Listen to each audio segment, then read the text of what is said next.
দর্শক স্বাগত জানাচ্ছি টিভিএন 24 নিউজ নেটওয়ার্কের নিয়মিত আয়োজন আওয়ার ডেমোক্রেসি অনুষ্ঠানে। আপনাদের সাথে আছি আমি ইহসান জুয়েল। আমরা এমন একটা সময় কথা বলছি যখন হয়তো আজকের আলোচনার বিষয়গুলো একেবারে ভিন্ন হতে পারত, যদি কালকে ঠিক এই মুহূর্তে একটি ঘোষণা না আসতো, অর্থাৎ যুদ্ধবিরতির কার্যকর একটি ঘোষণা না দেয়া হতো দুই পক্ষ থেকে, তাহলে হয়তো আজকে আমরা ভয়াবহ কোনো একটি অবস্থা নিয়ে আলোচনা করতে হতো। কিন্তু পরিস্থিতি পাল্টেছে, অনেক কিছুই পাল্টেছে, আবার অনেক কিছুই পাল্টেনি, অনেক অনিশ্চয়তাও আছে। সেসব বিষয় নিয়ে আলোচনা করব। কারণ এই ইরান যুদ্ধকে ঘিরে গতকালকে একদিনে প্রেসিডেন্ট ডোনাল্ড ট্রাম্প দু ধরনের অবস্থান নিয়েছিলেন। একদিকে তিনি ইরানের সভ্যতা ধ্বংসের হুমকি দিয়েছিলেন সকালবেলায় একটি টুইট করে, অন্যদিকে তিনি তাদের প্রস্তাবকে আলোচনার ভিত্তি হিসেবে গ্রহণ করেছেন। পরে আমেরিকা এবং ইরান 2 সপ্তাহের একটি ভঙ্গুর যুদ্ধবিরতিতে সম্মত হয়েছে। এই যুদ্ধবিরতি মধ্যপ্রাচ্যের সাধারণ মানুষের জন্য সাময়িক স্বস্তি আনলো। লেবানন এতে অন্তর্ভুক্ত হয়নি। সেখানে ইসরায়েল বিমান হামলা চালিয়ে যাচ্ছে এবং এর মধ্যেই বেশ বড় সংখ্যক মানুষের প্রাণ গিয়েছে। দুপক্ষই নিজেদের বিজয় দাবি করছে, অর্থাৎ আমেরিকা এবং ইরান দুপক্ষই বিজয় দাবি করছে। পিট হেগসেট এটিকে আমেরিকার ঐতিহাসিক সামরিক বিজয় বলছেন। আর ইরানের নেতা মোহাম্মদ রেজা আরেফ দাবি করেছেন বিশ্বে নতুন শক্তির কেন্দ্র হিসেবে ইরানের উত্থান ঘটেছে। যুদ্ধবিরতির পিছনে উভয় পক্ষের কৌশল কাজ করেছে। ট্রাম্পের সমর্থকদের কাছে এটি কঠোর হামলার হুমকি ইরানকে আলোচনা আনতে বাধ্য করেছে বলে তারা মনে করছেন। অন্যদিকে ইরান মনে করছে তাদের যে প্রতিরোধ ক্ষমতা এবং হরমুজ প্রণালী নিয়ন্ত্রণের ক্ষমতাই আমেরিকাকে আলোচনা আনতে বাধ্য করেছে। ইরানের প্রস্তাবে নিষেধাজ্ঞা প্রত্যাহার, ক্ষতিপূরণ ও প্রণালী নিয়ন্ত্রণ স্বীকৃতির মতো কঠিন শর্ত রয়েছে, যেটা আমেরিকার জন্য গ্রহণ করা সহজ হবে না বলে অনেকে মনে করছেন। এদিকে পাকিস্তানের মধ্যস্থতা ইসলামাবাদে আলোচনার সম্ভাবনা তৈরি হলো দুই পক্ষের মধ্যে আস্থার অভাবটা এখনো বড়।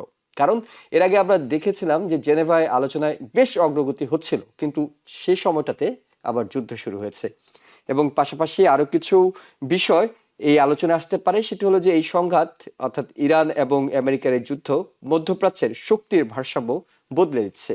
বেঞ্জামিন নেতানিয়াহু ইরানে সরকার পরিবর্তনের কথা বললেও সেটি কার্যকর করা সম্ভব হয়নি। অন্যদিকে উত্থান ঘটেছে চীনের, কারণ চীন এই প্রক্রিয়ায় গুরুত্বপূর্ণ ভূমিকা রাখছে, যেটি ওই অঞ্চলে তাদের প্রভাব বাড়াবে। ট্রাম্পের কঠোর ভাষা ন্যাটো মিত্রদের সঙ্গে সম্পর্কের টানাপোড়েন তৈরি করেছে। সব মিলিয়ে যুদ্ধবিরতি সাময়িক স্বস্তি দিলেও ভবিষ্যৎ এখন অনিশ্চিত এবং মধ্যপ্রাচ্যে নতুন রাজনৈতিক বাস্তবতা তৈরি হচ্ছে। সেই নতুন বাস্তবতায় আমরা আলোচনা করব। আলোচনার জন্য আমন্ত্রণ জানিয়েছি কমনওয়েলথ ইউনিভার্সিটি অফ পেনসিলভেনিয়ার প্রফেসর ডক্টর এম খালিকুজ্জামান। আলোচনার জন্য আমন্ত্রণ জানিয়েছি socio political analyst Mahmud Reza Chowdhury. আপনাদের দুজনকেই স্বাগত জানাচ্ছি। প্রফেসর ডক্টর এম খালিকুজ্জামান, যুদ্ধ থামলো, আপাতত থামলো। আজকে অন্তত ইরান আহ, আমেরিকা কোনো আক্রমণ চালায়নি এবং ইরানের আমেরিকা কেন্দ্রিক কোনো পাল্টা হামলা চালানো হয়নি, লেবানন কেন্দ্রিক চালানো হয়েছে। এই একটা জায়গায় গিয়ে যদি আমরা একটু যোগ বিয়োগের অঙ্ক করি যে কে জিতলো কে হারলো, অর্থাৎ এই যে একটা প্রায় 6 সপ্তাহ ব্যাপী যুদ্ধ চললো, বিলিয়ন বিলিয়ন ডলার খরচ হলো, হাজার হাজার মানুষের প্রাণ গেল, বিশ্বব্যাপী উত্তেজনা তৈরি হলো, তেলের দাম বেড়ে গেল, কি পেলাম বিপরীতে? ধন্যবাদ আপনাকে। ধন্যবাদ মানে মাহমুদ রেজা সাহেবকে অনেকদিন পরে দেখা, ভালো লাগলো। যুদ্ধে আসলে সে অর্থে জয় কেউই থাকে না, মানবতারই পরাজয় হয়, সেটাই হচ্ছে বাস্তবতা। তবে যুদ্ধে দুই পক্ষই আসলে জয় দাবি করে, এই বেলাও আসলে ব্যর্থ কিছু ঘটেনি, যদি না ডিসাইসিভ কোনো পরাজয় হয়। যেমন পাকিস্তান বাংলাদেশের যুদ্ধে 71-এ পাকিস্তান তো আর জয় হয়েছে দাবি করতে পারে না, কিংবা জার্মানিরা দাবি করতে পারে না দ্বিতীয় বিশ্বযুদ্ধ তারা জয় হয়েছিল। আদার দ্যান দ্যাট অন্যান্য যুদ্ধে কিন্তু সবসময় ডিসাইসিভ উইনার সে অর্থে থাকে না।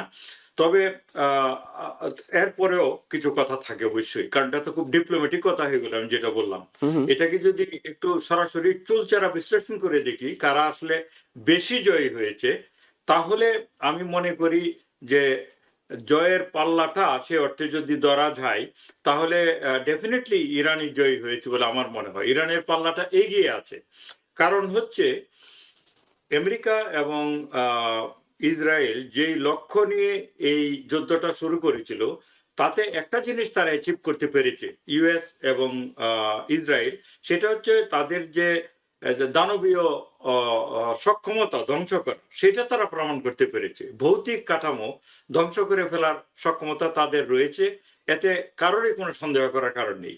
এটাকে আপনি যদি মনে করেন এক ধরনের বিজয়, যে আমরা দেখো ইচ্ছা করলে একটা দেশকে দলির সাথে মিশিয়ে দিতে পারি, তাহলে সেটা বলতেই পারে, যেটা হ্যাকসেট দাবি করেছে যে ইরানের সামরিক সক্ষমতা সে অর্থে টোটালি কিছু নেই, এটাকে আমরা ধূলিসাৎ করে দিয়েছি। সে অর্থে তারা একটা দাবি করতেই পারে আমরা জয়ী হয়েছি, অর্থাৎ ইউএস। কিন্তু এটা তো তাদের জয়ের অবজেক্টিভ ছিল না, এটা তো তাদের ঘোষিত জয়ের লক্ষ্যমাত্রা ছিল না। সেই অর্থে তারা জয় হয়নি। লক্ষ্যমাত্রা ছিল রেজিম চেঞ্জ, লক্ষ্যমাত্রা ছিল মানে নিউক্লিয়ার ওয়েপনের যে ক্যাপাবিলিটি সেটাকে সমূলে উৎখাত করে দিবে, অথবা যে ইউরেনিয়াম এনরিচড হয়েছে সেটাকে তাদের হাতে হস্তান্তর করবে, ইসরায়েলের কাছে কিংবা আমেরিকার কাছে। সেটা হয়নি, রেজিম চেঞ্জও হয়নি। তারপর হরমুজ প্রণালী, যেটা যেটা ওদের দাবি ছিল যেটা পুরোপুরি ওপেন থাকবে আগের মতোই, এবং এটা যদি ওপেন না হয় তাহলে তারা অনেক বেশি ক্ষতির সম্মুখীন হবে ইরান। ক্ষতির সম্মুখীন তারা হয়েছে, কিন্তু হরমুজ প্রণালীর দখল কিন্তু আজ অব্দিও পুরোপুরি ইরানের কাছে আছে। এমনকি 10টা যে পয়েন্ট যার উপর আলোচনা হবে, যেটা ইরান দিয়েছে 10 পয়েন্ট, সেইখানে যদি দেখেন তাহলে হরমুজ প্রণালী তাদের দখলেই রয়েছে। ইউরেনিয়াম যে এনরিচ করেছিল সেটা ধ্বংস হয়নি পুরোপুরি। ব্যালাস্টিক মিসাইল, দূরপাল্লার মিসাইল আর কখনো বানাতে পারবে না, সেটাও পুরোপুরি মানে ইউএস এবং ইসরায়েল সক্ষম হয়নি। সে অর্থে বলতে হবে যে ইরানই জয়ী হয়েছে, কারণ তারা যে 10টা পয়েন্ট দিয়েছে এটা নিয়ে হয়তো আপনি একটু পর আলোচনা করবেন, আমি এখনই সব সময় নিতে চাচ্ছি না। হুম হুম। যে 10টা পয়েন্টের, এই 10টা পয়েন্টে কিন্তু ডোনাল্ড ট্রাম্প বলেছে যে 10টা পয়েন্ট আসলে একটা বেসিস তৈরি করে দিয়েছে নেগোসিয়েশন করার জন্য। কিন্তু যে 10টা পয়েন্ট নিয়ে বেসিস তৈরি করেছে, এর 10টা পয়েন্টের 8টা পয়েন্টেই ইরানের সপক্ষে, ইরান এতে জয়ী হয়। সুতরাং এখানে এটা কিভাবে বেসিস তৈরি করে দিল ডোনাল্ড ট্রাম্পের জন্য আমি এটা শিওর না। তো আমার কাছে মনে হচ্ছে ডোনাল্ড ট্রাম্প এক ধরনের অফ র্যাম্প চাচ্ছিলেন। এই যুদ্ধটাতে তিনি অনেকটাই আটকে গিয়েছেন, সেখান থেকে মানিজ্যত রক্ষা করে একটা বিজয় ঘোষণা করে মোটামুটি ভাবে কিভাবে সরে আসা যায় এই পথটা তিনি খুঁজছেন। কিন্তু ইসরায়েলের আবার লক্ষ্য জি। টোটালি ভিন্ন এই যুদ্ধে। আমরা সেই সেখানে আলোচনাটাতে আসবো। সেখানে আমরা যাব জি পরে। জি। সুতরাং আমার কাছে মনে হয় যে এখন পর্যন্ত ইরানের ভৌতিক ক্ষতি সবচেয়ে বেশি হয়েছে।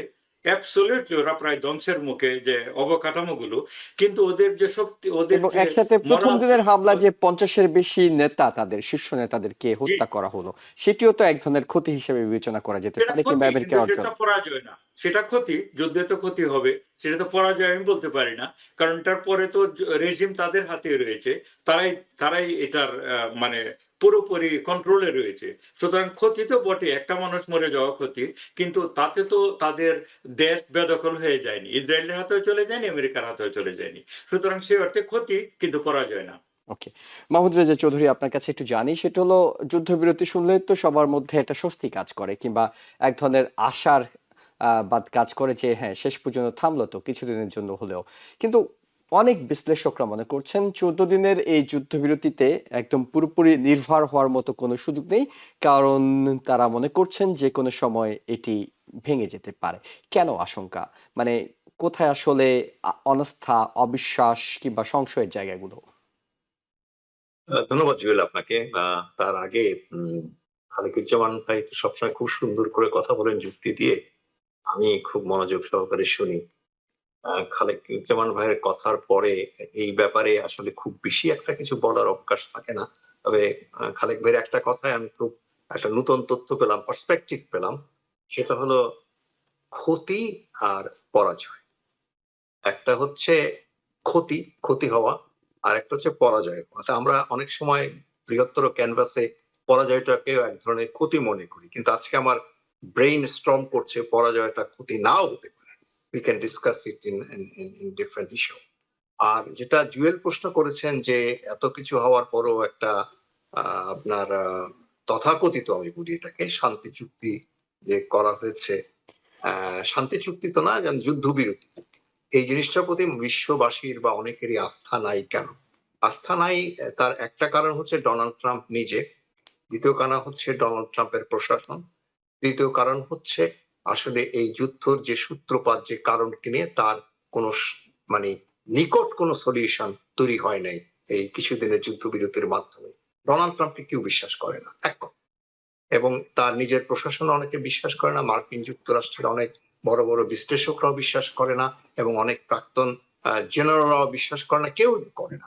এবং ডোনাল্ড ট্রাম্পের যে উদ্দেশ্য, আপনি বলতে পারেন সে সকালে যদি বলে এটা রাত, বিকালে বলবেন এটা রাত ছিল না, এটা আসলে ছিল গভীর রাত।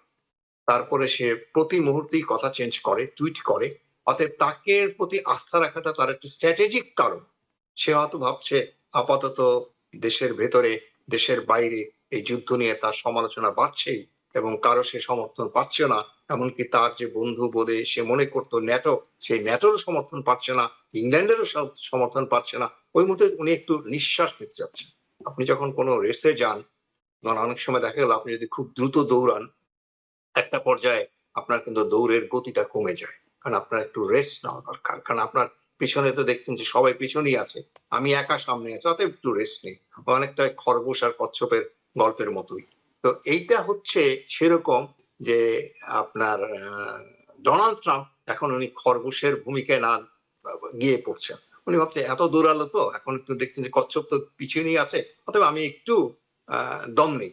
দম নেওয়ার ফলে নিজের দম বের হবে বা বের হতে পারে, এই সম্ভাবনাটাকে যদি আমি একেবারে উড়িয়েও দেই, তাহলে বলা যায় যে আমি আবার খালেক ভাইয়ের কথা যাই, এই যুদ্ধে ক্ষতি হতে পারে ইরানের অনেক, ক্ষতি হয়েছেও ইরানের অনেক, কিন্তু ইরান পরাজিত না।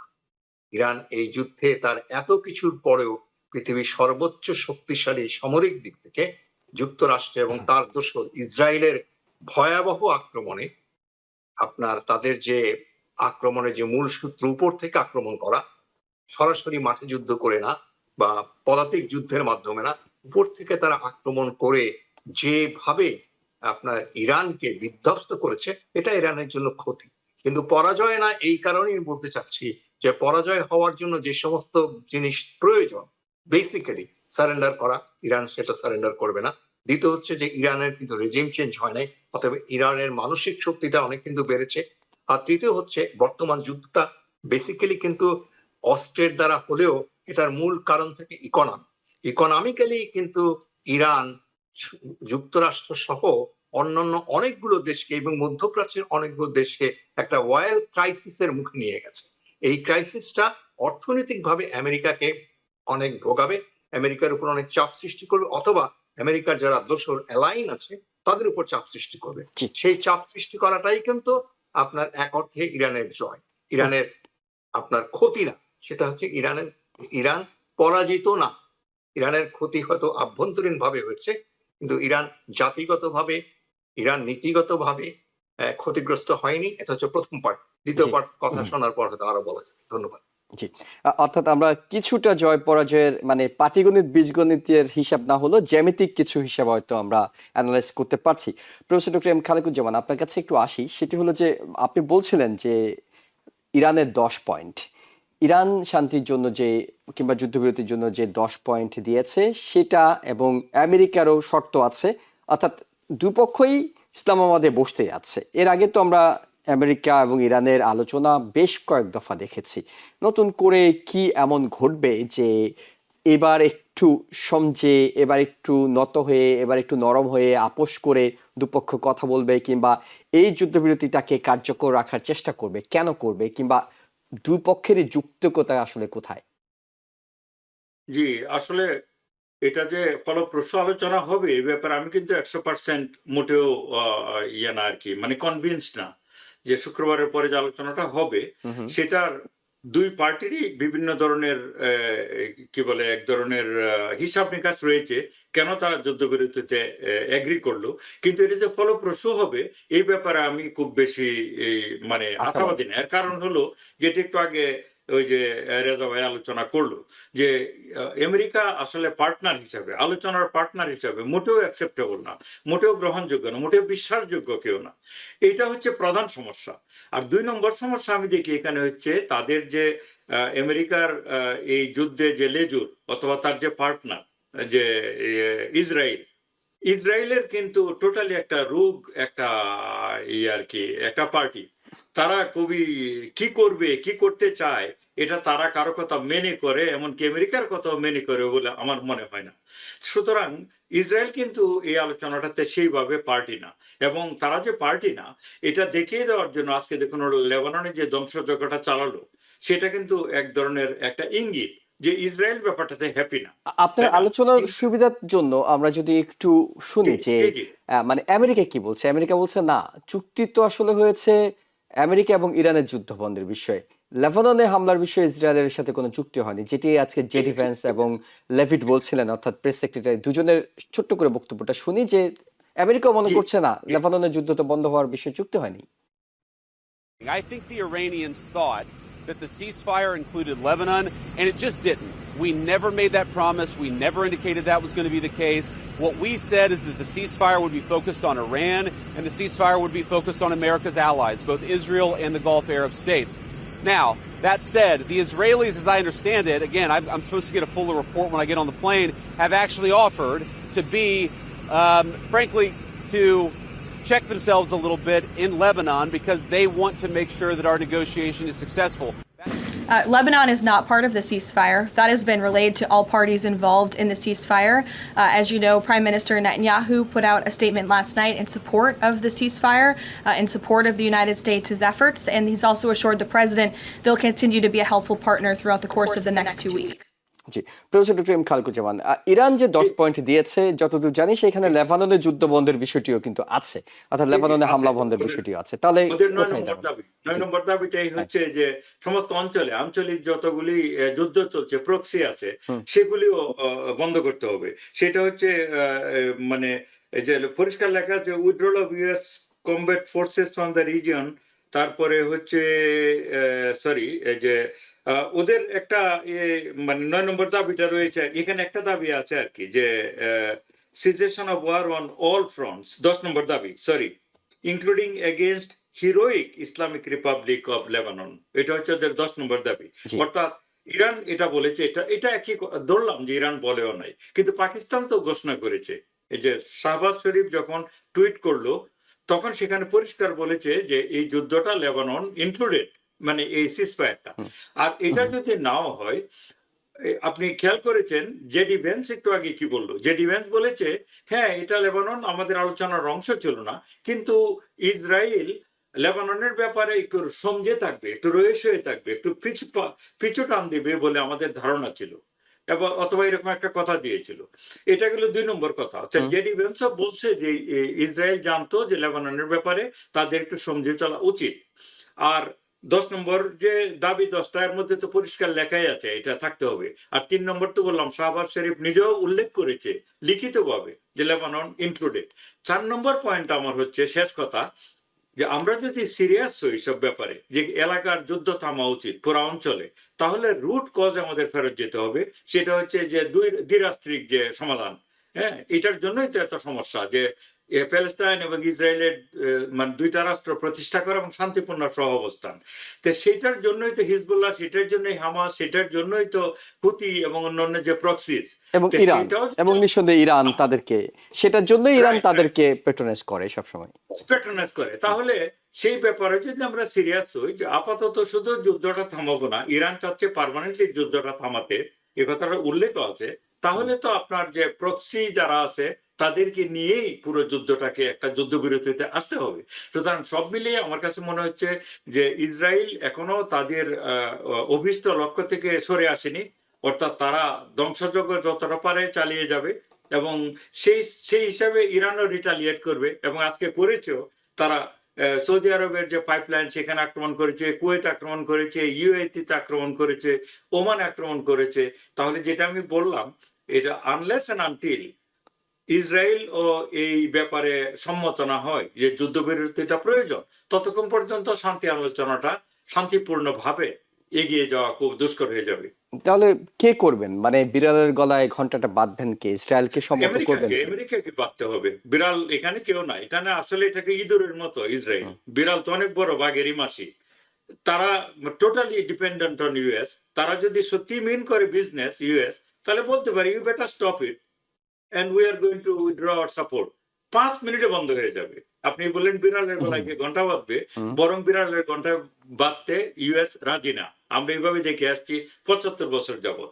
সুতরাং এখানে ব্যাপারটা খুব ক্লিয়ার আর কি আমার দৃষ্টিতে। এবং এটি অনেকটা উঠে এসেছে নিউ ইয়র্ক টাইমস আজকে একটা অনুসন্ধানী রিপোর্ট প্রকাশ করেছে, যেখানে তারা বলছিল যে ট্রাম্প কিভাবে আমেরিকাকে এই যুদ্ধে টেনে নিয়েছেন সেই পুরো গল্পটা একেবারে ফেব্রুয়ারি 2 তারিখ থেকে শুরু করে ফেব্রুয়ারি 28 তারিখ পর্যন্ত কতগুলো মিটিং হয়েছে, বেঞ্জামিন নেতানিয়াহু কিভাবে গোপনে এসেছিলেন হোয়াইট হাউসে, কোন কক্ষে বসে তারা কথা বলেছেন, তিনি কী ধরনের প্রেজেন্টেশন দিয়েছিলেন, তিনি 4টি লক্ষ্য তুলে ধরেছিলেন প্রেসিডেন্ট ট্রাম্পের সামনে, যে রেজিম চেঞ্জ, ইরানকে কিভাবে ধ্বংস করে দেওয়া যায়, তাদের সামরিক সক্ষমতা ধ্বংস করে দেওয়া যায়, হরমুজকে কিভাবে নিয়ন্ত্রণে রাখা যায়, প্রত্যেকটা পয়েন্টে তিনি কনভিন্স করে প্রেসিডেন্ট ট্রাম্পকে এই যুদ্ধে নিয়েছিলেন। কিন্তু মাহমুদ রেজা চৌধুরী, আপনার কাছে প্রশ্নটি করি, সেটি হলো শেষ পর্যন্ত অনেক বিশ্লেষকরা মনে করছেন যে এখানে আমরা যখন হার জিতের প্রশ্ন করছিলাম, একমাত্র হার যদি কারো হয়ে থাকে সেটি বেঞ্জামিন নেতানিয়াহুর, কারণ তিনি ইরান ইস্যুটিকে সামনে রেখেই এতদিন ক্ষমতায় টিকেছিলেন, তার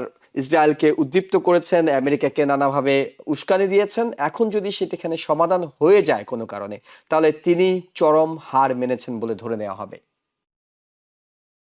আমার মনে হয় না জুয়েল, আপনার এই অ্যানালিসিসের সাথে আমি সমত প্রকাশ করতে পারি কতগুলো কারণ। একটা হচ্ছে তার আগে একটু ব্যাকে যাই, যে বিড়ালের গলায় ঘন্টা বাঁধবে কে, একটা কথা আমরা আলোচনা টেবিলে দেখলাম। বিড়ালের গলায় ঘন্টা যদি বাঁধে কেউ বা বাঁধতে পারে কেউ, এটা মার্কিন জনগণ, মার্কিন কংগ্রেস, মার্কিন সিনেট পারে। কারণ এখানে বিড়াল তো হচ্ছে আপনার ডোনাল্ড ট্রাম্প একা, অতএব তার গলায় এরাই বাধা দিতে পারে, কিন্তু তারা দিবে না, কারণ তারা বিড়ালকে অনুসরণ করছে। মিকি মাউসের মতো কার্টুন ছিল না ছোটবেলায়, দেখছি সেটার মতো আর কি খেলাটা, কে কাকে ধরে। তো সেটা পারতে পারে, জনগণই পারে সমস্ত সমস্যার সমাধান করতে, সেটা ভিন্ন প্রেক্ষাপট।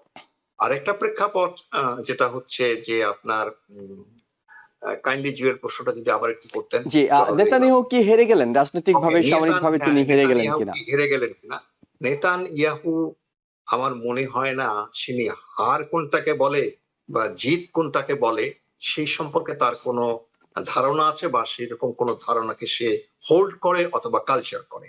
নেতানিয়াহু যেটা করে সেটা হচ্ছে যেটা ডোনাল্ড ট্রাম্প করছে, অথবা ডোনাল্ড ট্রাম্প যেটা করছে সেটা নেতানিয়াহু করে, সেটা হচ্ছে এই বর্তমান শতাব্দীর দুজনে হিটলারের রুল প্লে করছে।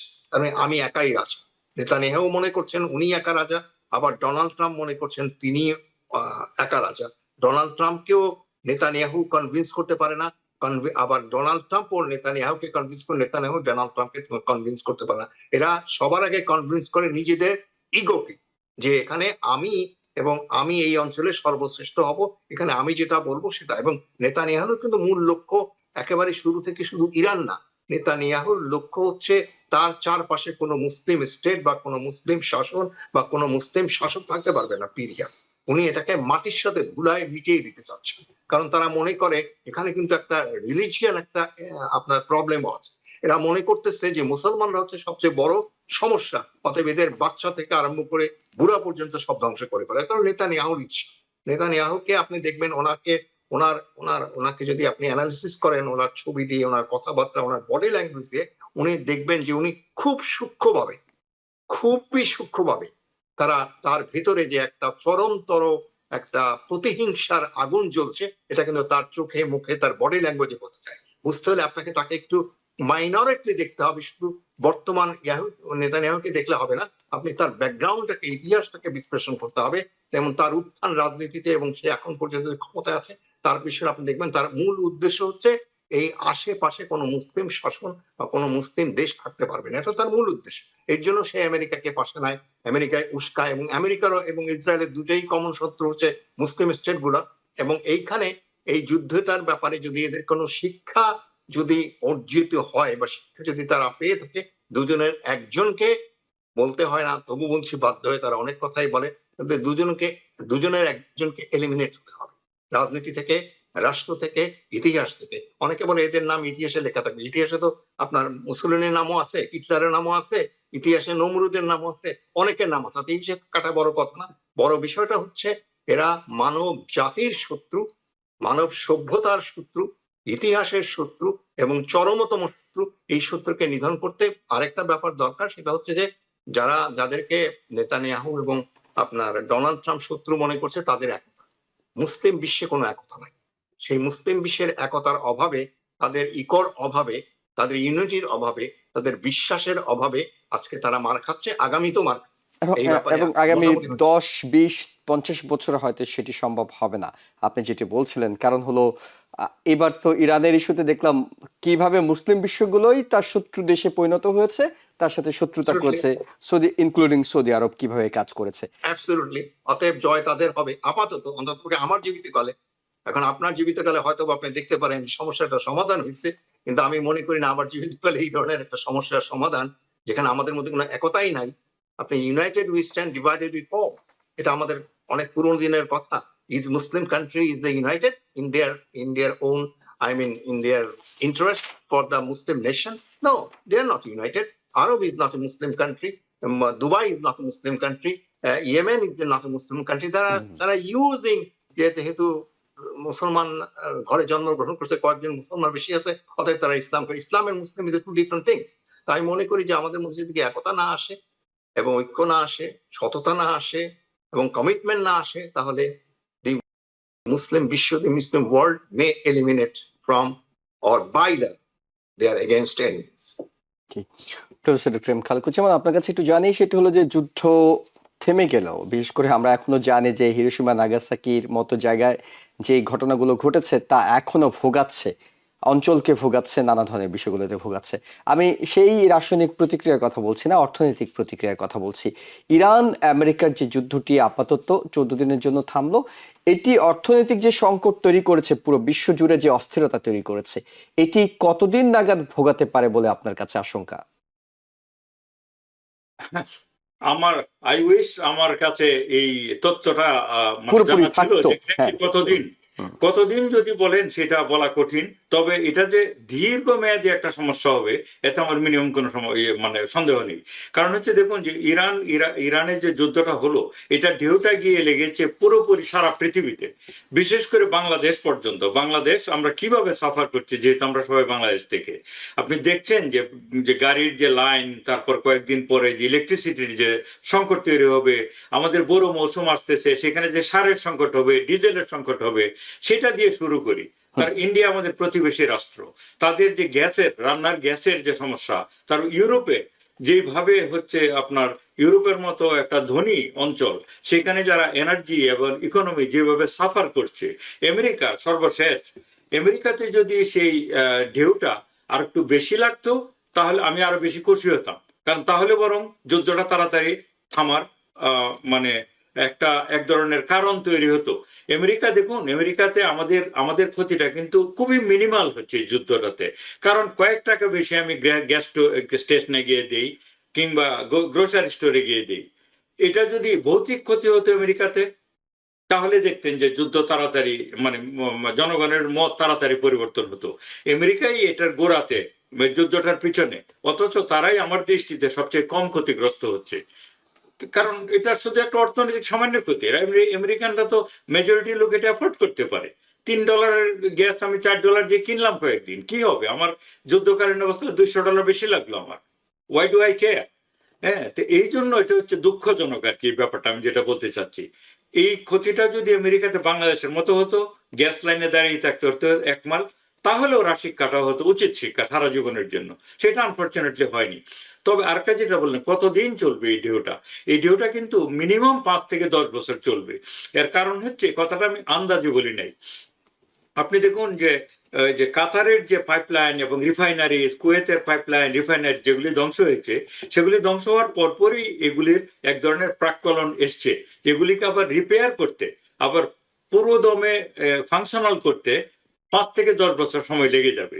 তো সেই জন্য আপনি যদি এটা কোনো ক্রিস্টাল বল দিয়ে আমি 5 থেকে 10 বছর বলছি না, এই যে অবকাঠামোগুলি ধ্বংস হলো এবং সেটাকে রিপেয়ার করতে টাইম লাগবে। নাম্বার 2, এই যে হরমুজ প্রণালীটা তো আগের মতো আর থাকবে না, কারণ এটা হয়ে যাবে এখন ইরান এবং চায়নার দখলে, এক ধরনের তাদের নিয়ন্ত্রণে। এবং তাদের যেহেতু ব্যাপক ক্ষয়ক্ষতি হয়েছে এবং ওদের 10 পয়েন্টের কথা উল্লেখ করা আছে, 2 নম্বর পয়েন্টটি হচ্ছে continuation of ইরানস control over the strait of Hormuz. তাহলে এটা যদি ইরান এখন কন্ট্রোল করে, আগে তো ছিল এটা বলা যায় ফ্রি ছিল সবার জন্য, হরমুজের বিষয়টা তো এখনো থেকে গেল।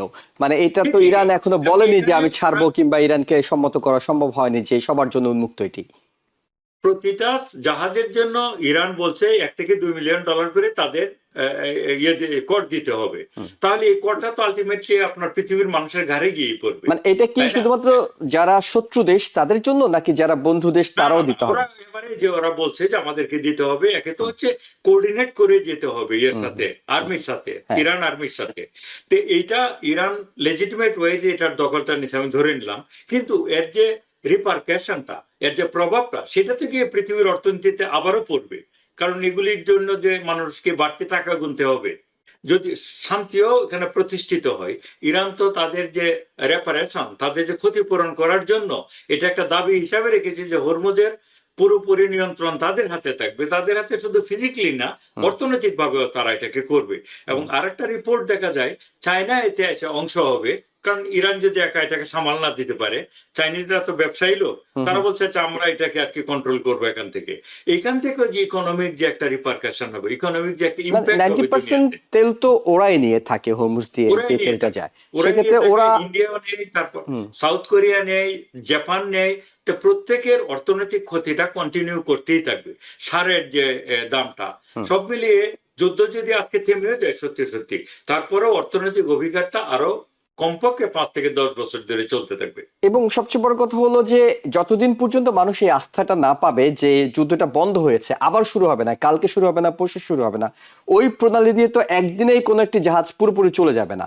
অনেক জাহাজ, অনেক দেশ এই আতঙ্কে আছে যে যদি যুদ্ধটা আবার শুরু হয়ে যায়, এখন যে জাহাজটা আমি সেই প্রণালী দিয়ে নেয়ার পরিকল্পনা করছি সেটি তো আটকে যেতে পারে, সেটি এক ধরনের বিপদের মধ্যে পড়তে পারে, কারণ যে কোনো সময় যুদ্ধটা যদি আবার শুরু হয়। এবং আপনার সাপ্লিমেন্টে একটু বলি যে আজকে বিশ্বব্যাংক একটি রিপোর্ট প্রকাশ করেছে। সেই রিপোর্টে তারা বলছিল যে মধ্যপ্রাচ্যে যুদ্ধের কারণে বাংলাদেশের 12 লাখের বেশি মানুষ দারিদ্র্য সীমার নিচে চলে যাবে, শুধুমাত্র এই যুদ্ধের এই কয়দিনের প্রভাবে 12 লাখের বেশি মানুষ, তারা বলছে।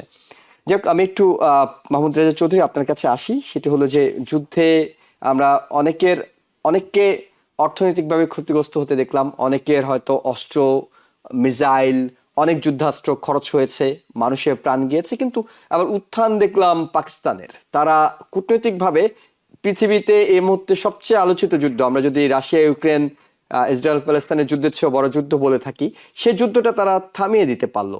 পাকিস্তানের এই কূটনৈতিক উত্থানটাকে আপনি কিভাবে দেখছেন, কিংবা এটার পিছনে প্রভাবক হিসেবে কি কাজ করেছে? আমি জানি না, খালিকুজ্জামান ভাই আমাকে সংশোধন করে দিতে পারবেন, কারণ ওনার এই ব্যাপারে পড়াশোনা, অবজারভেশন অনেক বেশি আছে আমার চেয়ে। আমি পাকিস্তান এতে কিছু গেইন করেছে বলে কেন জানি মনে করতে পারি না, কারণ পাকিস্তানও একটা মোনাফেক জাতি। তো পাকিস্তান এখন এই মুহূর্তে হয়তো আপনার একটা মানে পাকিস্তান তো চলে আমেরিকার খেয়াল খুশিতে। আমেরিকা একটা বিশাল একটা সাপোর্ট আছে পাকিস্তানের মিলিটারি সাইডে কি করার জন্য, এবং পাকিস্তানকে আমেরিকা কাউন্ট করে যেহেতু তার একটা অ্যাটমিক পাওয়ার আছে, এবং এটার ব্যাপারে ইন্ডিয়াও জানে। সেই অর্থে হয়তো বা পাকিস্তান একটা সমঝোতায়, একটা মিডল পয়েন্টে এসে সে হয়তো একটা রেফারির ভূমিকা পালন করতেও পারে, এবং সেটা সে করেছে বলে আপাত দৃষ্টিতে মনে হয়। তবে সেটা সে করতে পারতো না যদি এই ব্যাপারে আমেরিকার একটা সাপোর্ট থাকতো পাকিস্তানের ব্যাপারে, এবং ইরানেরও একই রকম একটা আস্থা আছে। এখানে যেটা আমরা একটু আগে আলোচনা করলাম যে হরমুজের যে বিষয়টা, যেখানে চায়নাও একটা দখল নেওয়ার চেষ্টা করছে, ইরান একটা দখল নেওয়ার চেষ্টা করছে, আলোচনার যে প্রস্তাবগুলা আপনার যুক্তরাষ্ট্র থেকে দেওয়া হচ্ছে, সেখানে কিন্তু আমেরিকাও চাচ্ছে, আমেরিকার ডোনাল্ড ট্রাম্পও চাচ্ছে এই যে তোমরা এক্সট্রা যে রেভিনিউ নিবা জাহাজগুলো থেকে, সেটার মধ্যে আমাকেও একটা পার্ট দিতে হবে, অথবা সে চাচ্ছে এইভাবে এখান থেকেও সে কিছু ইনকাম করতে পারে কিনা। কারণ ডোনাল্ড ট্রাম্প তো বেসিক্যালি বিজনেসম্যান, তো অতএব বিজনেসম্যানের যত রকম নেগেটিভ চিন্তা আছে, যত রকম লুপহোল আছে, সেগুলো সে অ্যাপ্লাই করে। তো এইটাকেও সে মাথায় রেখে ভাবছে যে ওখানে এককভাবে চায়না এগুলোতে যেন আধিপত্য বিস্তার না করতে পারে, অতএব সেখানে সে পাকিস্তানকে আনছে, কারণ পাকিস্তানের সাথে চায়নারও একটা ভালো সম্পর্ক আছে, এবং সেই ক্ষেত্র থেকে পাকিস্তান একটা মোটামুটি একটা ধরতে পারেন একটা রোল প্লে করেছে পজিটিভ দিকে, কয়েকদিনের জন্য হলেও। কিন্তু পাকিস্তান দ্বারা এই মধ্যপ্রাচ্যের এই অশান্তি, মার্কিন যুক্তরাষ্ট্র বনাম ইরানের অশান্তি, মার্কিন যুক্তরাষ্ট্র এবং ইসরায়েল বনাম পুরো মধ্যপ্রাচ্যের অশান্তি, এটা পাকিস্তান এককভাবে কতটা পারবে বলে আমার সন্দেহ হয় আপাতত। আর যদি মনে করেন যে ইরানকে যদি কোনো রকম ভাবে সম্পূর্ণভাবে দখল নিতে পারে আপনার যুক্তরাষ্ট্র, তাহলে ওদিক থেকে দেখা যাবে যে চায়নাও চেষ্টা করবে তাইওয়ানকে যতটুকু বাকি আছে ওটা পুরোটাই গিলে ফেলতে। কারণ তখন তুমি বলতে পারো, তুমি যখন ইরানকে নিতে পারো, আমি কেন চায়নাকে, আমি তাইওয়ানকে নিতে পারবো না? অতএব সবকিছু মিলিয়ে একটা, যেটা খালেকুজ্জামান ভাই বললেন, একটা বিশ্বে একটা অস্থিতিশীলতা এবং অশান্তি এবং আশঙ্কা এবং অর্থনৈতিক একটা বিপদ বড় আকারে আসছে।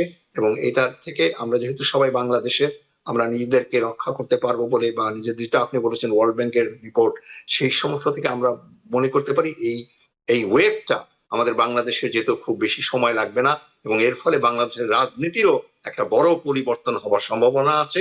যদিও যেটা খালেকুজ্জামান ভাই বলেছেন, যেটার ক্ষতিটার পরিমাণটা আমরা যদি যুক্তরাষ্ট্রের মানুষের মধ্যে দেখতে পারতাম, যে তারা লম্বা লাইন দিচ্ছে তেলের জন্য, আমরা যদি গ্রোসারিতে গিয়ে দেখতে পারলাম ডিমের ডজন আরো বেড়ে গেছে, তখন হয়তোবা সাধারণ মানুষ এর বিরুদ্ধে আরো ক্ষেপ্ত। কিন্তু আনফর্চুনেটলি হোক বা ফর্চুনেটলি হোক, আপাতত সেটা দেখা যাচ্ছে না। অতএব মার্কিন যুক্তরাষ্ট্রের জনগণ এই ব্যাপারে ডোনাল্ড ট্রাম্পের উপর যেভাবে চাপ আসা দরকার ছিল সেভাবে দিচ্ছে না, বা চাপ হচ্ছে সৃষ্টি হচ্ছে না। যেটা ধরেন অলরেডি আপনি দেখেছেন যে নেতানিয়াহুর উপরে কিন্তু চাপ সৃষ্টি হচ্ছে।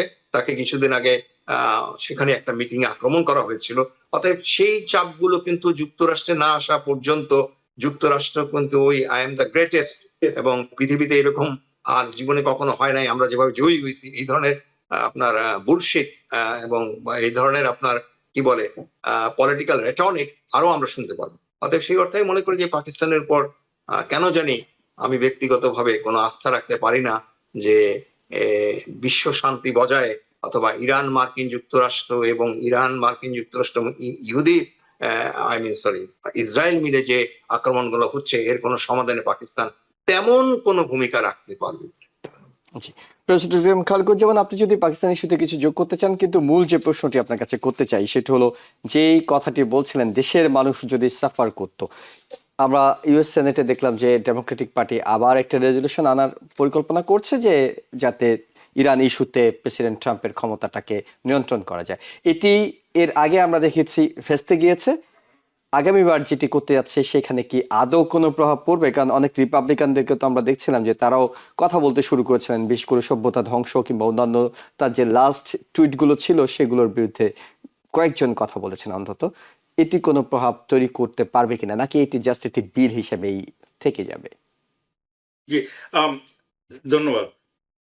আপনার পাকিস্তানের ইস্যুটাতে খুব সংক্ষিপ্ত ভাবে একটু ইয়ে করি, একটু আমার অভিমতটা দিই। রেজা ভাই সঠিক কথা বলেছে সবগুলি, সুতরাং এখানে একটু সাপ্লিমেন্ট করবো শুধু। পাকিস্তান যে ভালো ভূমিকাটা এখানে পালন করতে পেরেছে, এই জন্য পাকিস্তানকে as much as I dislike them, কিন্তু এটাকে আমি তাদের সাধুবাদ জানাই, কারণ এটা প্রয়োজন ছিল। তবে এটা ওরা করতে পেরেছে এই জন্য যে বিবাদমান দুইটা পক্ষেরই আসলে পিঠ দেয়ালে ঠেকে গেছিল, এই জন্য তারা একটা ছোতা করছিল যে আরেকবার সাদিলে খাইব টাইপের আর কি। পাকিস্তান এই সুযোগটা নিয়েছে। হ্যাঁ, কারণ হলো আমেরিকা তো একটা মানে এই যে যুদ্ধে কাদায় আটকে গেছে, সেখান থেকে ওরা এক ধরনের লজ্জাজনক হারের চেয়ে এক ধরনের সম্মানজনক উইথড্র করতে চাচ্ছে। এটা হলো আমেরিকার সাইড। আর ইরানকে যখন খুবই অন্যায়ভাবে বলা হলো যে এই সভ্যতাকে আমরা আজকে রাতে ধ্বংস করে দেব, সেটা আর ফেরত আসতে দেব না, এটা ইরান যতই মানে প্যাট্রিয়টিক জাতি হোক, তারা তো আমেরিকা কিংবা ডোনাল্ড ট্রাম্প এবং যে ইসরায়েলের যে বিভৎসতা, তাদের যে দানবীয় রূপ, সেটা তো তারা অকেবহাল। সুতরাং তারা টোটালি এই সভ্যতাকে ধ্বংস করতে না পারলেও ব্যাপক ক্ষতি যে ওই দিন করে ফেলবে, সেটা ওরা বুঝতে পেরেছিল। সুতরাং তারাও চাচ্ছিল যে একটা পজ দিতে, তাদের দেশকে কিছুটা হলে রক্ষা করার জন্য, কিছুটা টাইম বাই করার জন্য। সুতরাং ইরানেরও প্রয়োজন ছিল এবং আমেরিকাও চাচ্ছে এখান থেকে একটা অফ র্যাম্প নিতে। দুটোর কারণে পাকিস্তান, যেহেতু ওরা কিন্তু মার্চের শুরু থেকেই চেষ্টাটা করে যাচ্ছে, তো এখানে অসীম মুনির একটা ভালো রোল প্লে করেছে। কিন্তু এটা কিন্তু হিতে লং রানে পাকিস্তানের জন্য কোনো ভালো জিনিস নাই। যে অসীম মুনিরকে ডোনাল্ড ট্রাম্প এত পাতা দিচ্ছে, এত প্রেস করছে, এটা কিন্তু পাকিস্তানের জন্য ভালো না। এর মানেটা হচ্ছে যে এখন পাকিস্তানের পক্ষে কোনোদিন কোনো সঠিক সিদ্ধান্ত নেওয়া সম্ভব হবে না। কারণ যুক্তরাষ্ট্র তাদেরকে অলরেডি বলছে, ও তোমরা গ্রেট, অসীম মুনির আমার ফেভারিট ফিল্ড মার্শাল। এর মানে হচ্ছে তাকে দিয়ে, অসীম মুনিরকে দিয়ে এখন যা করছি তাই আমেরিকা করিয়ে নিতে পারবে। এটা অস্ত্র বিক্রি হোক অথবা অন্যান্য যে মুসলিম দেশকে টাইট দেওয়া হোক, হোয়াট এভার ইট ইজ। এর মানে পাকিস্তান কিন্তু অলরেডি আমেরিকার ট্র্যাপে আছে আর কি, হোয়াট আই এম সেইং। এবং একমাত্র মুসলিম পারমাণবিক দেশের প্রধান সেনাপতি ঠিক যিনি আছে, তাকেও কিন্তু নিয়ন্ত্রণে রেখে দিলেন। কিছুটা আছে, কিন্তু যেটা রেজা ভাই বললো যে পাকিস্তানের এতটা ক্লাউড নাই যে তারা তাদেরকে বাধ্য করতে পারবে আমেরিকা কিংবা ইরানকে যে এখানে শান্তি শক্তিরে তোমরা মেনে নাও। এই জাতীয় মিডিয়েশন করার জন্য একমাত্র সম্ভব হচ্ছে চীন কিংবা রাশিয়ার মতো শক্তিকে সরাসরি ইনভলভ হওয়া, আদারওয়াইজ এটা দীর্ঘস্থায়ী হবে না। এটা পাকিস্তানের ব্যাপারে এটা আমার কি অভিমত। আর যে কথাটা আপনি বললেন যে যুক্তরাষ্ট্রের প্রেসিডেন্টের ব্যাপারে যেই আলোচনা উঠছে, ওটাটাই স্বাভাবিক, ওটাটা উচিত আমি মনে করি। গত 250 বছরের ইতিহাসে আমেরিকার কোন প্রেসিডেন্ট এত অসভ্য ভাষায় মন্তব্য করেছে বলে জানা যায়নি। এই কথাটা আমার না, এই কথাটা হচ্ছে জেফ্রি স্যাক্সের, যিনি আমেরিকার একজন one of the top economist দুনিয়াতে। তিনি আজকেই বলেছেন যে 250 বছরের ইতিহাসে আমেরিকান কোন প্রেসিডেন্ট বলে নাই যে যে কথাটা এই যে হরমুজ স্ট্রেট নিয়ে যে শব্দটা সে ইউজ করলো এয়ারপোর্ট, এটা আমি উচ্চারণ নাই করলাম, এটা এক। আর 2 নম্বর হচ্ছে যে সরাসরি ঘোষণা দিয়ে জেনোসাইড করা, ওয়ার ক্রাইম করার কথা বলা, যে আমি একটা সভ্যতাকে ধ্বংস করে দিব আজকে রাতে, এরকম ভাবে কেউ কথা বলতে পারে কোন সভ্য মানুষ? এটা পৃথিবীতে নেই। এই জন্য যারা কিছুটা বিবেকবান মানুষ আমেরিকাতে এখনো রয়েছে, তারা এই ব্যাপারটাতে আহত হয়েছে, এই জন্য জিনিসটা নিয়ে ওরা কিছু কথা বলছে। কিন্তু at the end of the day আমার ধারণা এটা পলিটিক্যাল রেটরিকে সীমাবদ্ধ থাকবে। মানে ডেমোক্রেটরা কিছুটা ব্রাউনি পয়েন্ট মানে গেইন করার চেষ্টা করছে এসব ব্যাপারে সমালোচনা করে, আর রিপাবলিকানরা they will go back to Donald Trump's camp. হ্যাঁ, at the end of the day তারা বলবে না, সে আমাদের মহান নেতা, সে তো আসলে এই অসভ্য ইরানিয়ানদেরকে আসলে ধ্বংস করা উচিত, ওরা তো আসলে আমাদের জন্য বড় থ্রেট। আর আমেরিকা তো বিশ্বাস করে যা শুনে, মানে এবারে যেহেতু এখনো সিনেটে এবং কংগ্রেসে এবং প্রেসিডেন্সিতে রিপাবলিকানরাই ক্ষমতায়, আমার প্রিডিকশন হচ্ছে এট the end of the day nothing will happen. শুধু একটা নৈতিক কারণে এই যে ডেমোক্রেটরা এই ব্যাপারগুলো নিয়ে কিছুটা জল গোলা করবে, কিছুটা ব্রাউনি পয়েন্ট গেইন করার চেষ্টা করবে, কারণ এটা তাদের কিছু ফেভারে যায়, শুধু এই কারণে। আদারওয়াইজ এটাতে কিছুই হবে না শেষ পর্যন্ত, অর্থাৎ একই ঘটনা, কিছু হবে না, এটা বলতে চাচ্ছি। জি একই ঘটনা যদি মধ্যবর্তী নির্বাচনেও একই ধরনের ঘটে, এখন যারা আশাবাদ জানাচ্ছিলেন যে একেবারে ভূমিধস বিজয় ডেমোক্রেটরা পেয়ে যাবেন, কিন্তু মধ্যবর্তী নির্বাচনে কি একই ফ্লোতে থাকবে, নাকি আপনার কাছে মনে হয় যে সেখানে গিয়ে আরো কিছু পার্সপেক্টিভ যোগ হবে? এখানে এই কথাটা দুটোকে একেবারে এক করতে আমি চাচ্ছি না আবার। ডোনাল্ড ট্রাম্পের ব্যাপারটা হচ্ছে যে সে হচ্ছে আমেরিকান এক্সেপশনালিজম, সে আমাদের মানে কমান্ডার ইন চিফ, সে যুদ্ধের সময় যেটা করেছে ঠিক করেছে। তবে এই যে মিড টার্ম ইলেকশনে যেটা দাঁড়াবে সেটা হচ্ছে পকেট বুক ইস্যু। এই যে যুদ্ধ যখন থামবে, যে সত্যি থামে আর কি এই যুদ্ধটা, তাহলে যদি ইকোনমিটা বাউন্স ব্যাক না করে আবার আগের জায়গায়, তাহলে আমেরিকানরা কেন, দুনিয়ার সব মানুষই বোধহয় নিজের পকেট বুক ইস্যুতে সবাই সবচেয়ে বেশি ওয়াকিবহাল থাকে। অর্থাৎ তেলের দাম যদি সত্যি না কমে, গ্রোসারির দাম যদি সত্যি না কমে, সেটা হয়ে দাঁড়াবে বড় ইস্যু মিড টার্মে। তখন কিছু কিছু, কারণ মিড টার্মে তো ডেমোক্রেটদের 4-5টা শুধু কংগ্রেসম্যান দরকার, কয়েকজন সেনেট দরকার।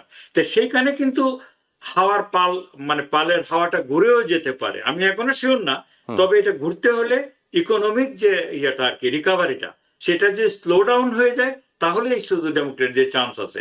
আদারওয়াইজ ডেমোক্রেটদের এখনো চান্স নাই, কারণ ডেমোক্রেটরা এখনো ওয়ার্থলেস টাইপের লোকজন, তাদের এখনো সেরকম কোনো একেবারে ডিক্লেয়ার্ড লিডারশিপ আমার চোখে পড়ে না।